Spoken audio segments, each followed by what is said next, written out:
បាទជំរាបសួរបាទពេលនេះខ្ញុំបាទប៊ុនហួរកំពុងតែនៅទីតាំងណាខ្ញុំអត់ដឹងដូចគ្នាយើងនឹងទៅជួបម្ចាស់ចំការប៉ុន្តែនៅកន្លែងនេះច្រើនមែនតើបាទត្រសក់ក៏មានច្រើនមែនតើបើគិតជាហត្តាក៏គួរសមដែរហើយមួយទៀតខាងនេះគឺខាងពោតក៏ល្អមែនតើបាទល្អហើយកំពុងតែល្អខ្ជិលលពួកម្ដងដោយសារវាកំពុងតែទទួលបានទឹកភ្លៀងនារដូវខែវស្សាចូលមកដល់ក៏ប៉ុន្តែនៅពេលនេះខ្ញុំចាប់អារម្មណ៍ទៅមើលពោតជាងគេហើយដោយសារពោតកំពុងតែចេញផ្កាហើយកំពុងតែចេញស្នៀតហើយទម្លាក់សក់មកបណ្ដាហើយដើម្បីកុំឲ្យខាត់ពេលវេលាយូរទៅជាមួយខ្ញុំទាំងអស់គ្នារបងក៏រុកដែរតោះយើងចាប់ដើមរុករបងលាត់ជើងខោមួយមើលរុករបងមួយមើលទៅសួរម្ចាស់ពោតប្រហែលជានៅខាងក្នុងព្រោះសម្លឹងមកពីខាងក្រៅដូចនៅខាងក្នុងឃើញទេថានៅខាងក្នុងមែនយ៉ាវែកផ្លូវកាយប្រឡោះមួយមើលចូលណែល្មមដុតឬមិនល្មមដុតបាទអត់តាន់ដឹងទៅសួរម្ចាស់ពោតទាំងអស់គ្នាបាទឥឡូវដល់ម្ចាស់ចំការហើយបាទជំរាបសួរអូនជំរាបសួរលោកគ្រូបាទមកដល់ចំការមកពីនោះមិញគ្រូឃើញមានចកាតសក់ចកាអលឹកចកាអីផ្សេងក៏ប៉ុន្តែវាអត់តន់ចេញផលគ្រូអត់តន់ចាប់អារម្មណ៍ទេគ្រូមកចាប់អារម្មណ៍លើពោតច្រើនជាងពីព្រោះពោតឃើញចេញស្នៀតចេញផ្កាហើយអញ្ចឹងសូមឲ្យបងអូនណែនាំឈ្មោះទៅបងប្អូនទស្សនិកជនដែលកំពុងតែតាមដានជាមួយនឹង page របស់យើងឬក៏ក្នុងវីដេអូខ្លីរបស់យើងដែលមកថតពីសកម្មភាពនៃចង្ការពោតបងប្អូនថាបងឈ្មោះអីគេហើយចង្ការពោតនេះនៅទីតាំងណាហើយតមកនេះចាំគ្រូសួរទៅពាក់ព័ន្ធជាមួយនឹងពោតបាទលោកគ្រូខ្ញុំបាទឈ្មោះអ៊ីមពេចជានិស្សិតរៀននៅវិទ្យាស្ថានបច្ចេកវិទ្យាកំពង់ស្ពឺដែលរៀននៅចំនួនទី7ហើយក្នុងឆ្នាំទី3ហើយខ្ញុំបាទបានពិសោធន៍ពោតទៅលើគម្រោងរបស់ខ្ញុំដែលស្ថិតនៅក្នុងភូមិភ្នំបាទស្រុកថ្ពងខេត្តកំពង់ស្ពឺពេលលោកគ្រូមកដល់ទីតាំងនេះគ្រូចាប់អារម្មណ៍រឿងពោតស្រាប់ហើយព្រោះឃើញពោតវាទទួលផលច្រើនជាងគេអញ្ចឹងលោកគ្រូសូមសួរទៅបងប្អូនទេថាពូជពោតនេះមានប្រមាណពោតពីព្រោះគ្រូចូលមកពីខាងផ្លោះរបងមាញ់ឃើញមានអាពោតខ្លះអត់ទាន់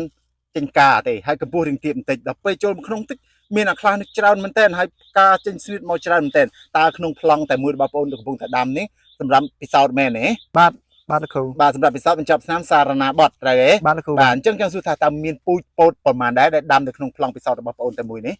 បាទលោកគ្រូចំពោះពិសោធន៍កម្រងមួយនេះគឺយើងមានពិសោធន៍ទៅលើ8ពូជដែលនៅក្នុងនោះដែរគឺមាន4ពូជសម្រាប់ពូជសាឡាហើយ4ពូជទៀតគឺពូជទីផ្សារអីយ៉ាដល់ទៅ8ពូជក្នុងប្លង់តែមួយបាទលោកគ្រូបាទអូខេអញ្ចឹងគ្រូចង់ដឹងទៀតបន្ថែមថា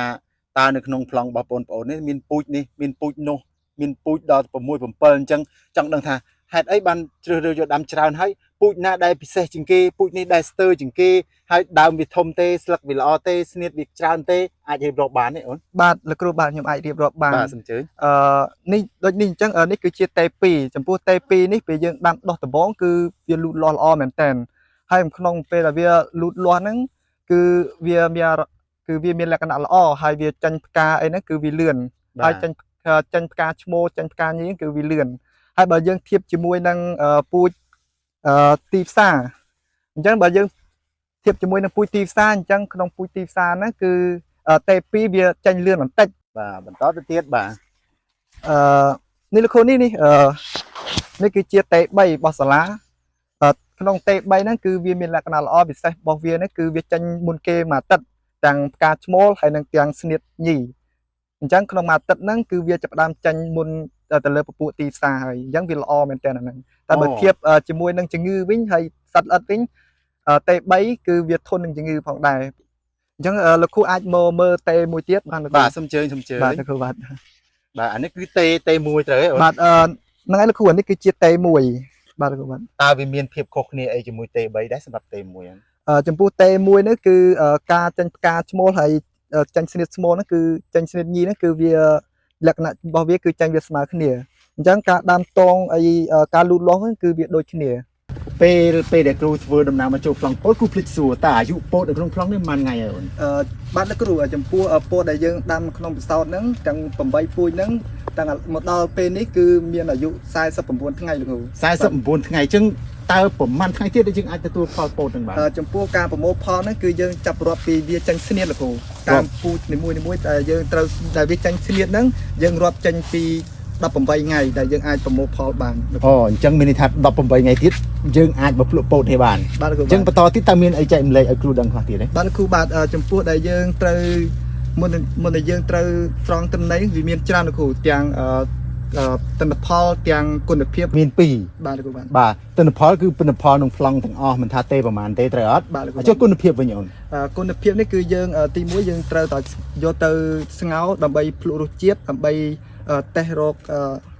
វាតម្លៃបន្ទុកទៅលើរសជាតិទៅតាមតេនីមួយៗ អូបាទនេះថាពេលដល់ថ្ងៃប្រមូលផលហើយយើងប្រមូលផលបានទិន្នផលហើយក្នុងប្លង់នេះប៉ុន្តែផ្លែពោតចង់ដឹងគុណភាពផ្លែទៀតយើងយកទៅស្ងោរដល់ពេលយើងយកទៅស្ងោរហើយយើងឲ្យអ្នកនៅជុំវិញខ្លួនយើងនឹងតេស្តឬក៏អ្នកនៅខាងឬក៏បងប្អូនសិស្សនិស្សិតនឹងមកតេស្តពោតដែលស្ងោរនឹងតើគាត់ចូលចិត្តទេឆ្ងាញ់ទេគាត់ឲ្យតម្លៃបន្ទុកទៅលើផ្លែពោតនឹងទៅអញ្ចឹងមែនទេបាទអញ្ចឹងជាបន្តទីគ្រូដូចបានដឹងតំណឹងមកថាប្របពោតដែលវិទ្យាស្ថានចែកជាកំពុងស្ពឺមានណាយើងមានបង្រិចទៅដល់បង្រិចតេស្តណាមិនបង្រិចទូលំទូលាយឲ្យតទូលំទូលាយបង្រិចតេស្តមាននៅខេត្តកំពង់ធំនិងខេត្តកណ្ដាលហើយនិងកំពង់ស្ពឺយើងនៅជាដើមមូលហេតុដែលបានយើងយកទៅតេស្តនៅតាមអញ្ចឹងវិញបាទលោកគ្រូបាទចំពោះដែលយើងត្រូវតេស្តហ្នឹងទី1ដែលយើងត្រូវដឹងថា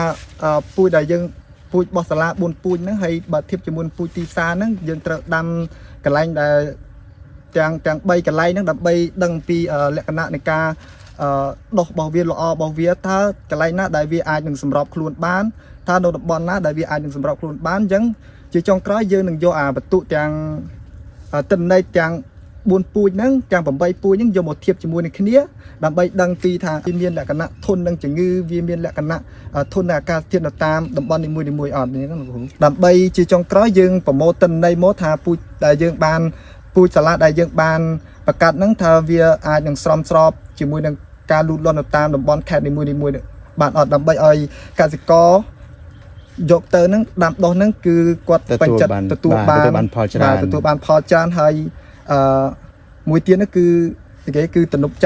ទំនុកចិត្តបាទទំនុកចិត្តបាទពិសេសមែនតើបាទនៅត្រង់ចំណុចនេះហើយដែលអ្នកទាំងអស់គ្នាឬក៏ពុកម៉ែបងប្អូនឬក៏បងប្អូនដែលកំពុងតាមដានតាមเพจបាទត្រូវយកចិត្តទុកដាក់មែនតើមិនថាមនុស្សឬសត្វរុក្ខជាតិទេបាទនៅកន្លែងណាមួយគឺត្រូវតែឲ្យមានភាពស៊ាំនៅកន្លែងហ្នឹងត្រូវហ៎អញ្ចឹងយើងនិយាយតែប៉ុណ្្នឹងយើងយល់ហើយមិនអត់ទៅបីជាសត្វក្រោយវាធ្លាប់នៅកន្លែងត្រជាក់មកនៅកន្លែងក្តៅវាកើតទេលុះក្រៅតែវាទៅបន្ស៊ាំដែរសិនមនុស្សយើងក៏ដូចគ្នាដែររីឯពោតដែលកំពុងតែនិយាយយ៉ាងក្បោះក្បាយនេះក៏ដូចគ្នាដែរយើងយកទៅដាំនៅខេត្តកំពង់ធំនៅខេត្តកណ្ដាលនិងខេត្តកំពង់ស្ពឺនេះគឺយើងដើម្បីចង់ដឹងភាពស៊ាំភាពការរស់នៅរបស់ពោតតើវារស់នៅបានរបត់ណាបរិយាកាសបានកម្រិតណាហើយទិន្នផលរបស់វាបានល្អកម្រិតណាត្រូវអត់បាទពិតជាល្អមែនតើបាទអញ្ចឹងយើងនៅសល់ពេលតែ18ថ្ងៃជាងទេគ្រូនឹង